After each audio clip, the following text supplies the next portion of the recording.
आदमी जिसके ऊपर आरोप लगे हुए हैं, जो इस मामले में लिप्त है, उसको एनडीए की ओर से टिकट दे दिया जाता है। और जो दूसरा सवाल भी उनकी ओर से पूछा गया है राजीव बब्बर जी, वो भी, उस सवाल पर भी जवाब दीजिए आप। देखिए चित्रा जी, सबसे पहले तो जहां से उन्होंने शुरू किया उसका उत्तर देना बहुत जरूरी है। उन्होंने कहा हमारे खिलाफ चार्जशीट नहीं है, नाम नहीं है, लेकिन मैं कोर्ट की टिप्पणी सुनाना चाहता हूं। Kejriwal conspired and was involved in formation of policy and used proceeds of crime. मैं नहीं बोल रहा हूं, मैं नहीं बोल रहा हूं, बीजेपी नहीं बोल रही है। एक मिनट सर, ये सुनिए, एक मिनट पूरी बात सुनिए जी। दिस इज, ये कोर्ट की टिप्पणी है। दूसरी बात, अभी इन्होंने बहुत बड़ी बात बिजली की, एक मिनट दीदी मेरी बात तो सुनिए, दीदी मेरी बात सुनिए। अभी आपने बिजली की बहुत बड़ी बात की। चित्रा जी मैं एक बात बताइए, मंगुट्टा रेड्डी आपकी टिकट पे कंटेस्ट, आप पूछिए चित्रा जी, क्वेश्चन घुमा रहे हैं। देखिए चित्रा जी क्वेश्चन घुमा रहे हैं, मेरे दो पॉइंटेड क्वेश्चन थे, ये हमें फंसाए जा रहे हैं और क्वेश्चन के आंसर नहीं करते। हम तो डिबेट में बैठे हैं ना, मणिपुर पर तो गायब हो गए थे। मेरी बात तो सुनिए ना, आपको सुनना पड़ेगा क्योंकि मैंने आपकी बात सुनी। आप बताइए, मंगुट्टा रेड्डी कैसे आपकी टिकट पे कॉन्टेस्ट कर रहा है, जो सरकारी गवाह बना हमारे अगेंस्ट? आप बताइए, शरद रेड्डी ने अगर हमें 7 करोड़ दिया होता तो आप क्या करते? अच्छी बात नहीं है। आप पूछिए चित्रा जी से, आप बोल रही थी, राजीव बब्बर जी शांति से सुन रहे थे, ये ठीक नहीं है। मैं पूछ रही हूँ, ठीक है, ये मंगुट्टा रेड्डी को लेकर सवाल नहीं है, ठीक है, लेकिन please Priyanka ji, please Priyanka ji, please मैं हर बात का उत्तर दूंगा आपको। सुनिए मेरी बात, इन्होंने अभी बड़ी बड़ी बात बिजली की करी। मेरा एक प्रश्न है, देखिए चित्रा जी, दिल्ली के अंदर जब कोविड था, ये दिल्ली के दुकानदार हाथ जोड़कर डेलीगेशन में केजरीवाल साहब के पास गए कि जो दुकानें हमारी 2 महीने बंद रही, उसके जो मिनिमम चार्जेस है वो माफ। एक मिनट रुकिए ना, सुनिए, पूरी बात सुनिए, पूरी बात सुनिए। कोविड पे फिर मेरे को गुजरात जाना पड़ेगा, आपको रूपाली को निकालना पड़ा। पूरी बात सुनिए, नेशनल एवरेज से ज्यादा मेरे को नहीं, मुझे बताइए मंगुट्टा रेड्डी कैसे बोल रहे हैं। तो राजीव, प्रियंका जी को ऑडियो डाउन कर दिया जाए प्लीज, ये सही तरीका नहीं है। एक दूसरे के बीच में आप लोग बोलेंगे, ये तरीका सही नहीं है। प्लीज प्लीज देखिए, आराम से, हाँ बोलिए। चित्रा जी देखिए, मेरा ये कहना है, एक प्रश्न है छोटा सा, कि जो दुकानदारों की जो मिनिमम चार्जेस थे वो तो माफ हुए नहीं। 180 करोड़ रुपया शराब के लाइसेंस का उसी दौरान माफ हो गया, तो लोग तो प्रश्न पूछेंगे ही। दूसरी बात, अब ये पीएमएलए एक्ट के बारे में बात कर रहे हैं बहुत जोर जोर से। अब देखिए, पीएमएलए एक्ट ये कह रही है कि सुप्रीम कोर्ट ने इस एक्ट को गलत ठहराया था 2018 में, खुद बोल रही हैं। आज 2024 हो गया, आपको कोर्ट में जाने से किसने रोका है? आप जाकर कोर्ट में जाइए, कोर्ट न्याय देता है सबको। तो देखिए, जब आपने लिकर पॉलिसी बनाई, जो पॉलिसी 19 साल से चल रही थी और दिल्ली में छोटे दुकानदार काम कर रहे थे, मुद्दा समझिए, उस ये टाइमिंग की बात कर रहे हैं। आपने नवंबर 21 में ये पॉलिसी तब क्यों लाई जब पंजाब का इलेक्शन था? तो उस टाइमिंग के बारे में मेरा प्रश्न करना भी जायज है ना। आज आप टाइमिंग की बात कर रहे हैं, क्राइम आप करेंगे, एजेंसीज आपको पकड़ेंगी, 8 नोटिस आप ईडी के सुनेंगे नहीं, आप जाएंगे नहीं, और फिर आप कहेंगे कि मैंने शपथ ली है संविधान की, मैं संविधान के अनुसार काम करूंगा। अरे इस दिल्ली के अंदर मदन लाल खुराना जी ने सिर्फ एक डायरी में किसी ने नाम लिख दिया था, सीएम होते हुए इसी दिल्ली में इस्तीफा दिया था, इसी दिल्ली में, कि देखिए जब तक डायरी से बाहर नाम नहीं होगा मैं इस पद पे नहीं रहूंगा।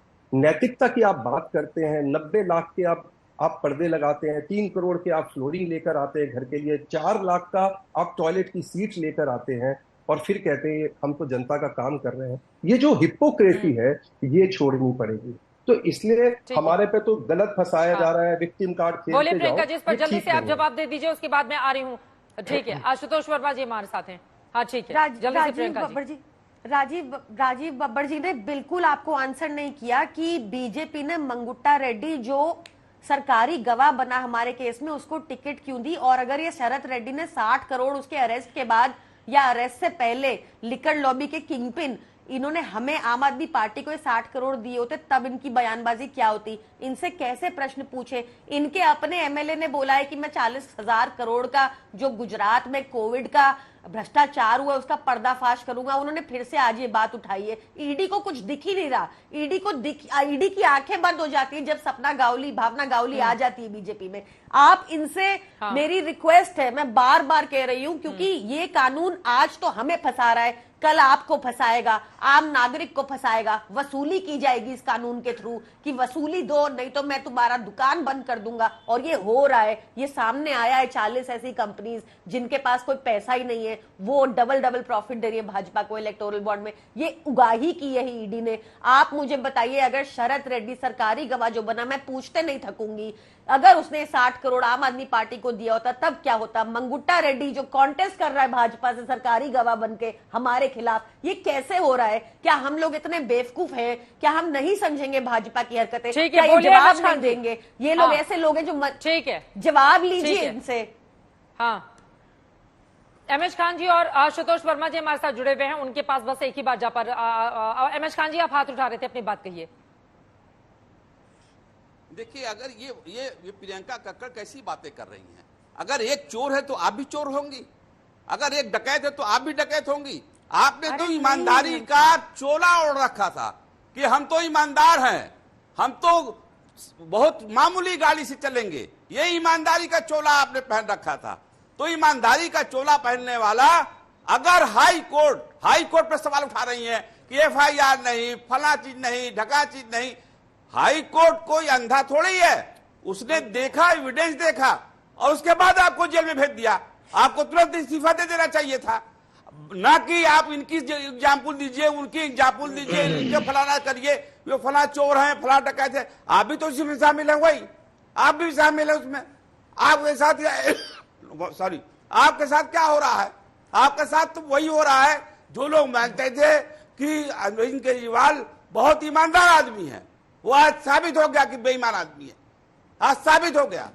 आप इस्तीफा दे देते, आप उसी जगह पर खड़े रहते।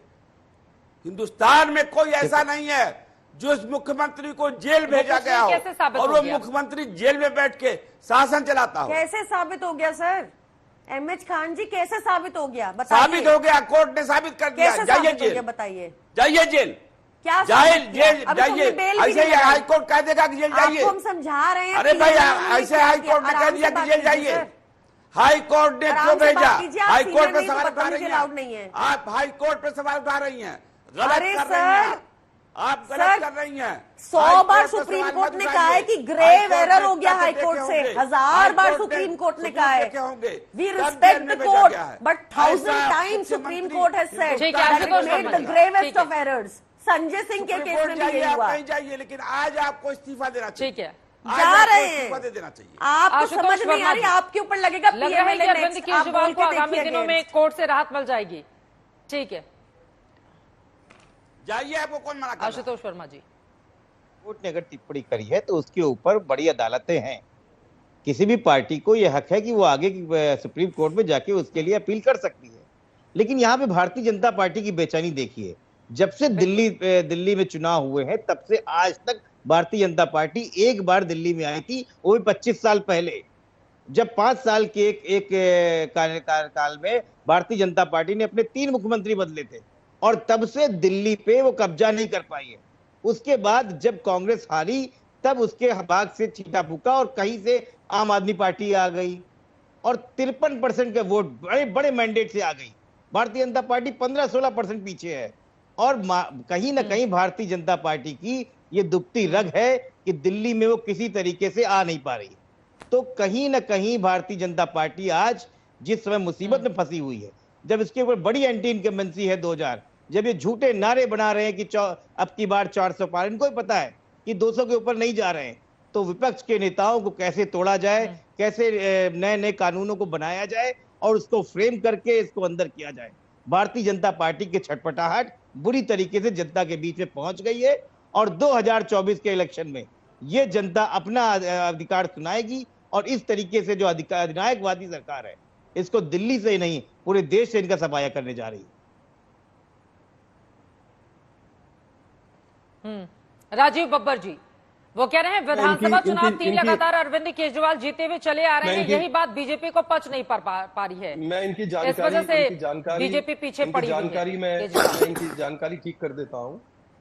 आम आदमी पार्टी आने के बाद दिल्ली में 2 बार लोकसभा के चुनाव 7 सीटें बीजेपी जीती, 2 बार कॉर्पोरेशन के चुनाव जीती और अब जनता के आशीर्वाद स्नेह से विधानसभा भाई साहब दिल्ली तो विधानसभा मेरे को मालूम है साहब, आप विधानसभा की बात कर रहे हैं, लेकिन अगर आठ इलेक्शन, सुनिए, अगर 8 इलेक्शन हुए, आप 2 जीत गए हैं, तो उसके बारे में आप ये नहीं कहेंगे एक तरफा हो गया। तो मैं तो यही कह रहा हूं, आप पार्षद भी गिनते रहिए, बैठ के उसमें थोड़ी ना होता है। विधानसभा जीते तो ऐसा नहीं है कि दिल्ली की जनता ने हमें सब वक्त मुझे इतने की इजाजत देता है। आप तमाम मेहमानों का बहुत धन्यवाद हमारे साथ चर्चा का हिस्सा बनने के लिए।